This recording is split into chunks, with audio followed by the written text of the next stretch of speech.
Hola, soy Rafael Ríos y soy alumno del Diplomado en Argumentación Jurídica y Clasificación de la Información. El objetivo de este video es explicar de una manera clara, sencilla, precisa y dinámica la forma en la que el derecho de acceso a la información pública y la protección de datos personales impacta o puede llegar a impactar en la vida de las personas.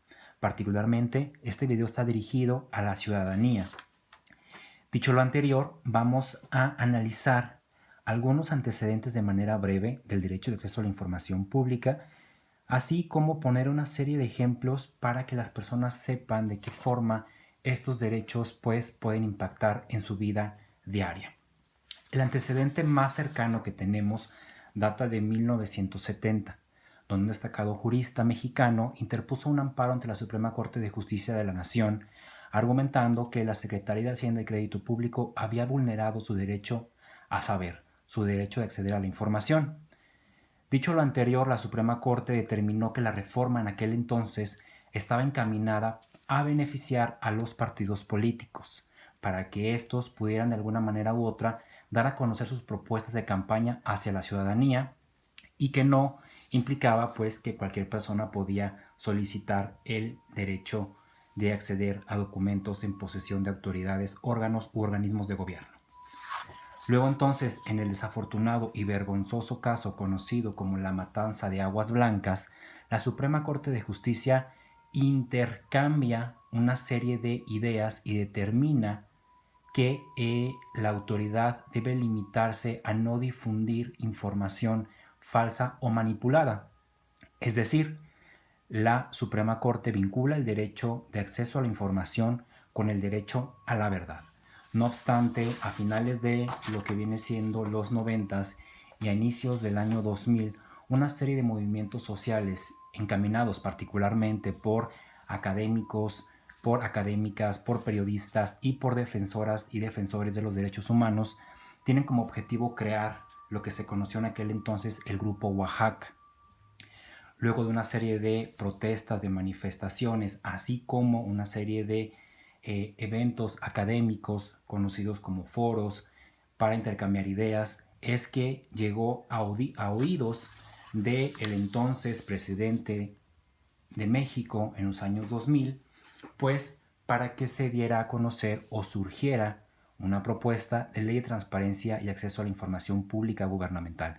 Es entonces que en el 2002 surge esta ley federal.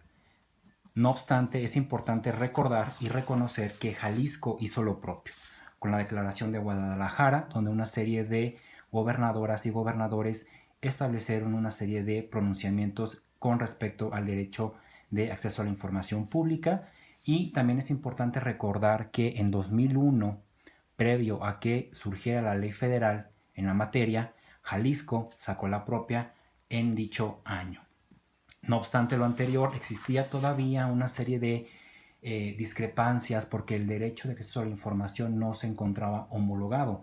Es por ello que en 2007 surgen una serie de reformas que trataron de poner los cimientos y una serie de principios mínimos básicos para que todas las entidades federativas de la República pudieran de alguna manera u otra garantizar en los mismos términos el mismo derecho. Surgen así principios como el de máxima publicidad, surge el del principio de la gratuidad, es decir, que el derecho de acceso a la información, así como el de la protección de datos personales, no estaban condicionados al pago de una contraprestación. No obstante lo anterior, es importante recordar que la reproducción del material sí tiene en algunas ocasiones un costo. También establecen principios para delimitar el derecho de acceso a la información, particularmente con el derecho a la privacidad y la protección de datos personales de todas y todos las y los mexicanos. En 2014, luego también de una serie de movimientos sociales, surge una serie de reformas muy importantes en la Constitución, particularmente con el tema de la autonomía de los órganos garantes para que puedan cumplir cabalmente con sus funciones. Se establece una serie de nuevas y nuevos sujetos obligados, particularmente los partidos políticos, sindicatos y de manera simple y sencilla cualquier persona física o jurídica de derecho público o inclusive de derecho privado que reciba recursos públicos o que realice actos equiparables a los de autoridad.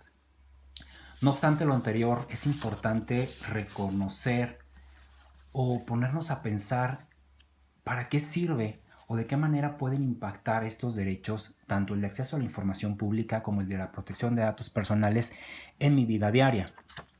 Vamos a poner una serie de ejemplos a nivel estado de Jalisco, así como también a nivel federal. Hace un par de años el sistema de tren eléctrico urbano empezó su migración de las tarjetas electrónicas personalizadas para otorgar una serie de descuentos a personas que tienen ciertas características, ciertas condiciones. Y dicho lo anterior, al momento que las personas pasaban por los torniquetes y ponían la tarjeta, dicha máquina decía la condición o la característica de la persona.